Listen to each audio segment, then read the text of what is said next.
Ardo, Domo, meu querido Shinobi, minha querida Kunoichi, sejam todos muito bem-vindos ao tópico conversa de hoje neste vídeo, onde vamos falar sobre o Hokage negligente e não o pior Hokage.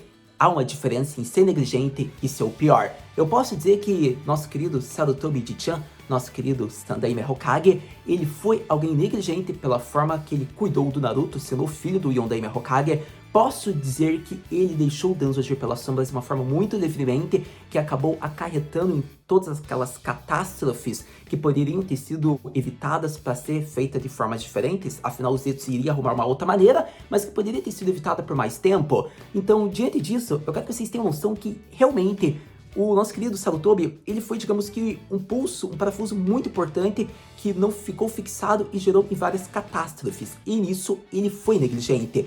Porém, ele não foi o pior Hokage, sendo que o Tobirama foi antes dele. Eu quero que vocês tenham noção que o Tobirama, ele fez diversas questões muito polêmicas, a forma como ele deixou o clã Uchiha jogado como a polícia. Eu acho que a forma como o Tobirama tinha, digamos que já um ressentimento, ele não confiava muito nos Uchihas, por mais que ele tivesse um secretário que era quase seu braço direito, que ele mesmo elogia, fez com que ele ainda não continuasse muito assim. Ele tinha um Uchiha bom, um Uchiha legalzinho, mas a maioria ele matava se fosse necessário. E é interessante porque a forma autoritária dele é diferente da forma complacente do seu irmão. Ele não conseguiu ser o governante que o irmão dele foi, e com isso não teve como existir uma coexistência entre as vilas, sendo que nenhum governante queria paz. E diante disso, como não tinha mais o Shodaime, não tinha mais o Hashirama Senju, obviamente iria acarretar em guerras, como a gente viu, aonde o mesmo morreu. Então é interessante, porque o Hashirama evitava as guerras a todo custo, o Tobirama já não, ao ponto que ele nunca iria se curvar, sendo algo que ele questionava do seu irmão. Então, diante disso, você já vê que se for para realmente falar no pior Hokage, eu acho que o Tobirama seria pior que o Sarutobi. Porém, negligente foi o Sarutobi, muito maior que os demais. E eu acho que é interessante isso, porque é utópico. Mas Haru, por que então? Ele é o pior Hokage? Ele é negligente? Ele merece ser cancelado como ele é cancelado pela internet? Então, é aí o tópico da conversa de hoje. Para alguém que deu a vida para selar seu discípulo e não matar, como também causou a reestruturação de sua vila, mesmo não estando mais presente, mas fazendo com que eles conseguissem sobreviver, já vemos que nosso querido Sarutobi foi um ótimo governante. Ele conseguiu dar sua vida, mas ele protegeu, ele derrotou o mal que estava sendo instaurado naquele momento.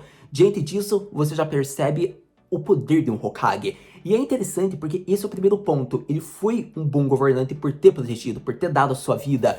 E o outro ponto que é interessante, que deve ser frisado, é na Quarta Guerra Ninja. Ele já não era mais, né, o governante atual, já tinha se passado anos. Mas, para todo caso, ele conseguiu proteger vidas que iriam gerar no futuro do mundo ninja. Afinal, eu quero que você lembre que nosso querido Yamato estava sendo controlado pelo Zetsu, ele estava com o estilo Mokuton, e a partir disso, muitos shinobis iriam ser mortos. E ele fez 5 Kagebushins no Jutsu, onde cada um controlava uma natureza do chakra, onde ele conseguiu basicamente manter milhares de pessoas salvas, graças à natureza que ele dominou naquele instante. Diante disso, você já vê que ele protegeu vidas, ele havia dado sua vida quando ainda estava presente em prol de Konoha, agora pelo mundo. Então eu acho que não tem como não citar a excelência de um ótimo governante na área da atuação. Ele pode ter sido negligente, porém até nisso a gente pode compreender a partir de agora, que vai ser o tópico da conversa, porque o próprio Naruto, ele mais agradece a forma como o Sarutobi cuidou e deixou que ele tivesse liberdade, sendo que um Jinchuriki praticamente não teria isso. E você vai entender no vídeo o que eu quero dizer. Então, com isso, não tem como. Ele dava atenção o máximo que ele podia para os órfãos, mas ele viveu em um tempo de guerras que continuou instaurado desde o governo do segundo, não tinha como ele praticamente cuidar de situações básicas, ele tinha que deixar em prol para outras pessoas, afinal ele era a figura máxima, ele tinha deveres como Hokage. Então, diante disso, eu ainda reafirmo, ele foi negligente, mas ele não é o pior Hokage, e eu acredito que você já entendeu em base o que eu quero dizer, mas ainda assim, eu vou mostrar fatos que faz com que a gente acredite que ele foi um bom e ótimo governante. Então, bora conversar, bora mostrar mais afirmações, argumentos do porquê que o terceiro Hokage é um ótimo governante, por mais negligente que tenha sido.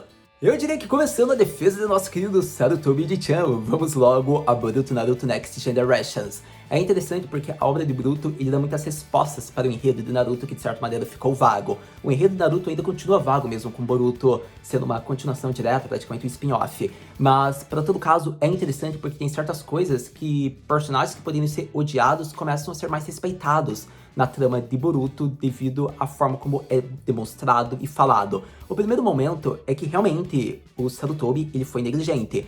Porém, eu quero que vocês tenham noção que o episódio de número 180, que se chama Mugino, o Assassino, demonstra um personagem da trama de Boruto de extrema relevância quando órfão. É interessante que quando órfão, ele teve contato com o Sandaime, e nesse momento ele tinha que cumprir uma missão, que era assassinar o terceiro Hokage. Nisso, o terceiro Hokage percebe todas as adversidades, e ele ainda age com compaixão, falando que ele sempre será bem-vindo em Konoha e dá uma carta de entrada para a Academia Ninja. É interessante porque o Sandaime, ele vê que o mundo ainda está muito turbulento, tem várias questões, crianças são colocadas à ordem, senão não vão poder sobreviver, serão mortas, e tem que fazer tais ordens como tentar matar um governante mundial. Então é interessante porque eu quero que vocês pensem que ele ainda teve compaixão, ele ainda cuidou de um órfão. E é interessante porque daí muitos vão pensar, ah, interessante, ele cuida dos outros, mas e do Naruto não, que estava vivendo na vila, do lado dele, Haru. Então essa que é a questão, é a negligência dele, mas em prol da liberdade do Naruto, possivelmente. Devemos lembrar, Naruto era o receptáculo da Kurama, praticamente foi o espírito que devastou Konoha por muito tempo antes de proteger.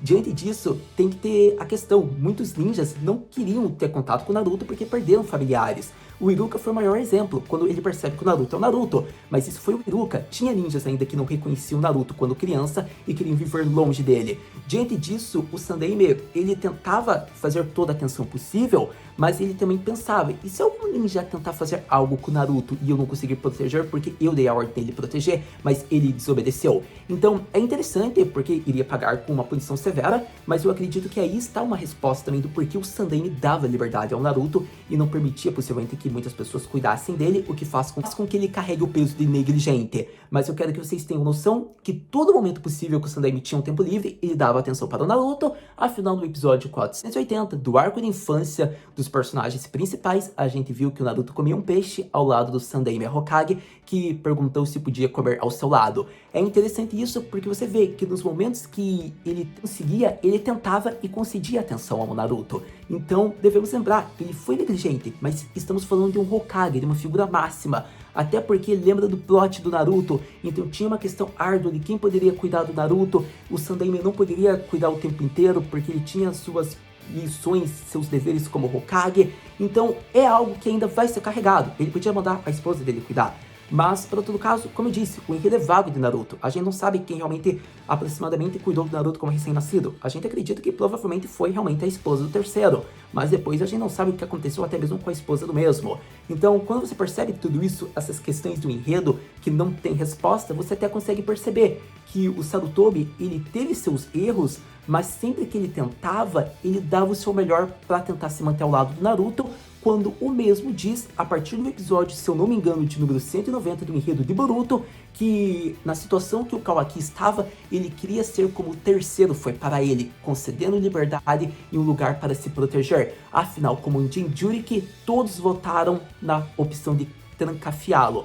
E a gente vê que o Shikamaru também queria fazer isso com o Kawaki, e o Naruto disse que não iria permitir, porque esse seria o futuro dele, e o Sandaime interviu, então ele também deve intervir, porque ele quer ser como o Sandaime, e diante disso, a gente vê a forma como ele cuidou do Kawaki. Podemos falar que o Sandaime poderia ter sido mais um Naruto, mas a gente vê que o Naruto respeita e se inspira muito. Afinal, o tempo que o Naruto vive é um tempo de paz, é diferente do tempo que estava quase em questões em atrito entre vilas. Então o Sandaime tentava tudo o que podia, e diante disso, eu acho justo que a gente deva abordar. Ele tem seus erros, mas o terceiro Hokage fez tudo o que podia e se demonstrou um ótimo governante atuando pela vila, e por mais que tenha suas falhas, ele tentou ao máximo dar atenção ao Naruto quando era necessário. Sem dúvida, se o terceiro, o nosso querido Saruji-chan, foi um mau governante, isso vai vir da sua opinião. Eu considero ele mais negligente e falho em diversos quesitos, porém não para ser o pior Hokage. E sim, talvez um dos piores, um dos mais negligentes, mas que foi em alguns quesitos excelente, como no total um bom a ótimo Hokage. Diante disso, quero saber nos comentários o que você acha da atuação dele na trama de Naruto, e agora com respostas em Boruto, e quero que você me diga, na sua sinceridade, eu não gostei dele, eu não acho que ele foi um bom governante, Haru, mas vendo o vídeo agora, eu tenho pensamentos diferentes agora, um pouquinho dele. Mas ainda assim, não gosto muito. Acho que ele foi um ótimo governante, eu acho que tem piores Hokages, então me diz esse tipo de comentário. Eu acho, no total, que ele foi realmente negligente. Porém, vendo todos os fatores da trama de Naruto, o universo, o tempo que se vivia e agora em Boruto, há respostas de algumas dúvidas e questões que a gente tinha em volta de alguns personagens principais, a gente vê que personagens que poderiam ser mais cancelados e criticados não são tudo isso. São personagens que a gente deve ter uma admiração e respeito pela forma como viveram. Então, acredito que essa foi a conversa de hoje. Muito obrigado pra você que viu esse vídeo até agora. A gente se vê no próximo vídeo de Naruto, no próximo vídeo de Boruto. Mata na